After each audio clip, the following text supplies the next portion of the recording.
नमस्कार दोस्तों, आप सभी लोगों का मेरे YouTube channel Sushant education hub में स्वागत है। आज की करंट 18 जुलाई 2020 की है, तो चलिए शुरू करते हैं। पहला है मेरा, भारत और किस देश ने रणनीति पेट्रोलियम भंडार के संचालन और रखरखाव पर सहयोग करने के लिए एक समझौता ज्ञापन पर हस्ताक्षर किए? तो आंसर क्या है? अमेरिका। ठीक है, देखिए इसके तहत होगा क्या, आगे देख लेते हैं।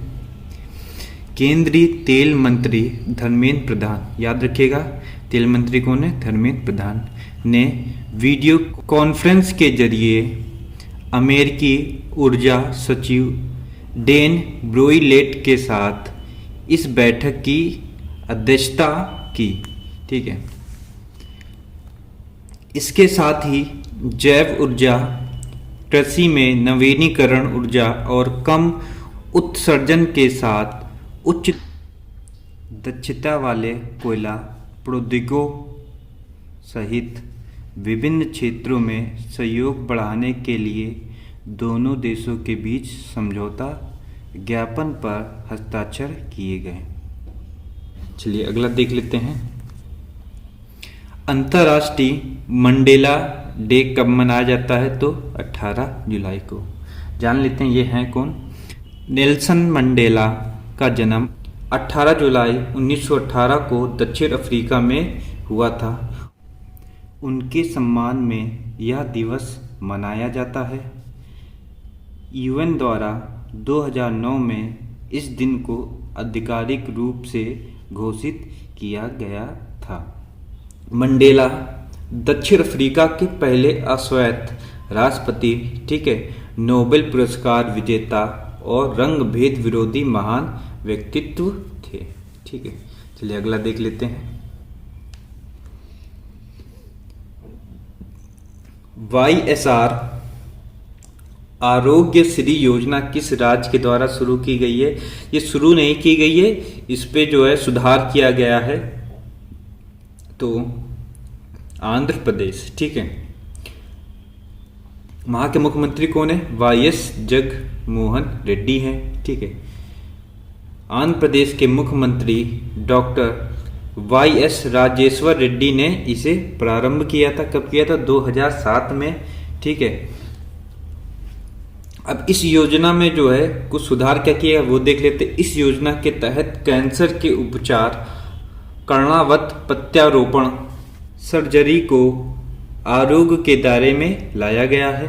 ठीक है, आंध्र प्रदेश पहला राज्य बन गया है जिसे आरोग्य श्री के तहत कोविड-19 के लिए उपचार प्रदान किया जाएगा। ठीक, संयुक्त राष्ट्र ने तहरीक-ए-तालिबान पाकिस्तान के किस आतंकी को वैश्विक आतंकवादी घोषित कर दिया है? तो आंसर है नूर वली महमूद को जो है वैश्विक आतंकवादी घोषित कर दिया है। ठीक है, अगला है, किस शिक्षण संस्थान ने मेडिकैब, ये नाम याद रखिएगा, नामक एक पोर्टेबल अस्पताल को विकसित किया है? तो IIT मद्रास। इस मॉड्यूलर संरचना को केवल 4 लोगों द्वारा 2 घंटे के भीतर कहीं भी स्थापित किया जा सकता है। ठीक है, इसको बनाने का उद्देश्य दूरस्थ स्थानों में कोविड-19 रोगियों को जांच करने और उन्हें अलग करने और उनका इलाज करने के लिए किया जा सकता है। ठीक है, चलिए अगला देख लेते हैं। बाढ़ ग्रस्त काजीरंगा नेशनल पार्क में कितने पशुओं को बचाया गया? तो आंसर क्या है? 121 को बचाया गया। ठीक है, और किसने बचाया? तो देख लेते हैं, CWRC के द्वारा बचाया गया है। तो जान लेते हैं इसका full form, centre for wild life rehabilitation and conservation. चलिए काजीरंगा नेशनल पार्क के बारे में जान लेते हैं, बहुत इंपॉर्टेंट है, इससे संबंधित क्वेश्चन आते रहते हैं, तो देख लेते हैं। यह असम राज्य ब्रह्मपुत्र नदी के बाढ़कृत मैदान में स्थित है। ठीक है, किस राज्य में स्थित है? ये आता रहता है, तो असम राज्य में स्थित है। ठीक है, इसे 1974 में राष्ट्रीय उद्यान घोषित किया गया था। ठीक है, यह दुनिया के एक सींग वाले गेंडों के लिए सबसे अधिक प्रसिद्ध है। ठीक, गेंडों का घर है। ठीक है, ये याद रखना। ठीक है, इसे 2007 में एक बाघ आरक्षित घोषित किया गया था। इसे 1985 में यूनेस्को के द्वारा विश्व धरोहर सूची में शामिल किया गया था। ठीक है, चलिए आगे देख लेते हैं। भागीरथी इको सेंसिटिव जोन के जोनल मास्टर प्लान को सरकार ने मंजूरी दे दी है। ये है क्या, ये जान लेते हैं। ठीक है, भागीरथी पर्यावरण संवेदनशील क्षेत्र अधिसूचना 2012 में पर्यावरण मंत्रालय द्वारा जारी की गई थी। ठीक है, इससे चार धाम परियोजना को बढ़ावा मिलेगा। ये चार धाम परियोजना है क्या? ठीक है, ये देख लेते। इसके तहत उत्तराखंड में चार धाम कौन से? केदारनाथ, बद्रीनाथ, यमुनोत्री और गंगोत्री के लिए कनेक्टिविटी सुधार के लिए सड़क परिवहन और राजमार्ग मंत्रालय द्वारा शुरू किया गया है। ठीक है, चलिए आगे देख लेते हैं। कब तक पूर्वोत्तर राज्य कौन कौन से? मणिपुर, मिजोरम, नागालैंड, मेघालय को सभी राजधानियों को रेल नेटवर्क से जोड़ा जाएगा? तो आंसर क्या है? 2023 तक जोड़ा जाएगा। चलिए देख लेते हैं आगे।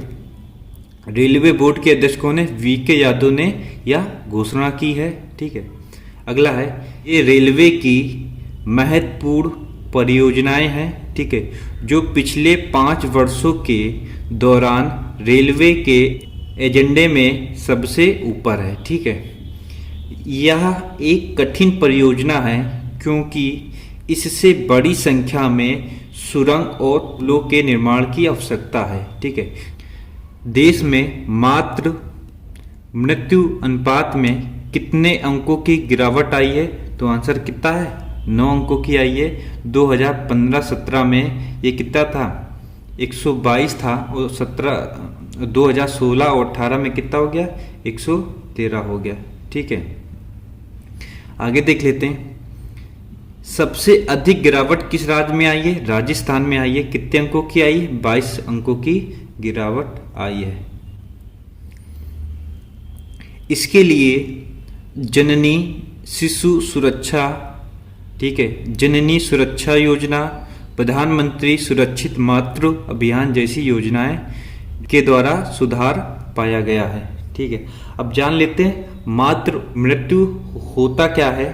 ठीक है, तो WHO के अनुसार गर्भवती होने के दौरान या गर्भ अवस्था की समाप्ति के 42 दिनों के भीतर एक महिला की मृत्यु को क्या बोलते हैं? मातृ मृत्यु, ठीक है, बोला जाता है। ठीक है, ये WHO के अनुसार है।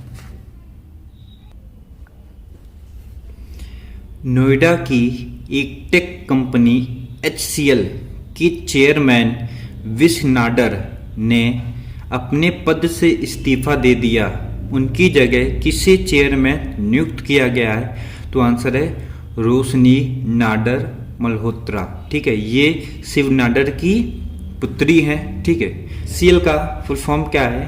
Hindustan computers limited. ठीक है, इसकी स्थापना कब हुई थी? 11 अगस्त 1976 को हुई थी। इसका हेडक्वार्टर कहाँ है? नोएडा, इंडिया में। इसकी स्थापना किसने की थी? तो स्थापना शिव नाडर ने ही की थी। चलिए आगे देख लेते हैं।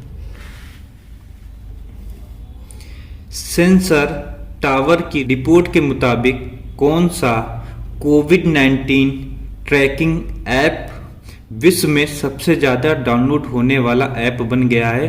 तो आंसर है आरोग्य सेतु ऐप। ठीक है, कितने लोगों ने डाउनलोड किया है? तो 80.8 मिलियन लोगों ने इसे जो है डाउनलोड किया है। चलिए आगे देख लेते हैं। वैश्विक विनिर्माण जोखिम सूचकांक की सूची के मुताबिक भारत कम लागत में फैक्ट्री लगाने के मामले में दुनिया में कौन से स्थान पर है? तो आंसर है तीसरा। पहले पे कौन है? चीन है और दूसरे पे अमेरिका। चलिए आगे और देख लेते हैं। वीवो इंडिया ने अपने ग्रेटर नोएडा के कारखाने की क्षमता बढ़ाने के लिए कितने करोड़ रुपए के निवेश की घोषणा की है? तो आंसर है 75,000 करोड़ रुपए इन्वेस्ट करेगी। इसके तहत जो है 1 साल के अंदर 12 करोड़ फोन का उत्पाद किया जाएगा। इसकी स्थापना देख लेते हैं। वीवो की कब हुई थी? 2009 में हुई थी। इसका हेडक्वार्टर कहाँ है? चीन में है। इसके संस्थापक कौन थे? शेन वेई थे। चलिए अगला है। बीसीसीआई ने आईपीएल का आयोजन इस बार किस देश में करने की घोषणा की है? तो आंसर है यूएई। ठीक है। अंतर्राष्ट्रीय ओलंपिक समिति ने 2022 डकार युवा ओलंपिक कितने साल के लिए स्थगित कर दिया है? तो आंसर क्या है? 4 साल के स्थगित कर दिया है। 2022 में होने वाला था, कब होगा? 2026 में होगा। चलिए आगे देख लेते हैं। किस देश ने हाल ही में पबजी गेम पर पाबंदी लगा दी है? तो आंसर है पाकिस्तान ने लगा दी है। ठीक है। आवाज की तुलना में 17 गुना तेज रफ्तार वाली हाइपरसोनिक मिसाइल को किसने तैयार किया है? तो आंसर क्या है? अमेरिका ने। ठीक है। इसकी स्पीड याद रखिएगा, आवाज की तुलना में कितना गुना है? 17 गुना है। ठीक है। चलिए अगला है। इस राज्य के मुख्यमंत्री ने किसानों के उर्वरक वितरण कार्यक्रम शुरू किया? तो आंसर है उत्तर प्रदेश सरकार ने किया है। चलिए अगला है। किस राज्य सरकार ने कोविड-19 मृतक के अंतिम संस्कार के लिए 15,000 रुपये देने की घोषणा की है? तो आंसर है आंध्र प्रदेश ने की है। ठीक है। KVIC khadi and village industry commission ने चमड़े के कारीगरों के लिए कहां पर पहला फुटवियर प्रशिक्षण केंद्र खुला? तो आंसर है दिल्ली में। ठीक है। इसकी स्थापना 1956 में हुई थी। ठीक है। इसका हेडक्वार्टर कहाँ है? मुंबई में है। साइबर अभियान किस राज्य के द्वारा चलाया गया? तो आंसर है तेलंगाना है। ठीक है। यह अभियान जो है बच्चों और महिलाओं की सुरक्षा को बढ़ावा देने के लिए शुरू किया है। किस राज्य के पोवा रिजर्व फॉरेस्ट को वन्य जीव अभ्यारण्य में अपग्रेड किया गया है? तो आंसर है असम। आज के लिए बस इतना ही। अगर मेरा वीडियो अच्छा लगा है तो अपने दोस्तों के साथ शेयर कर लिया करिए। ठीक है। अगर आप चैनल में मेरे नए हैं तो सब्सक्राइब कर दीजिए। आज के लिए बस इतना ही। बहुत बहुत धन्यवाद।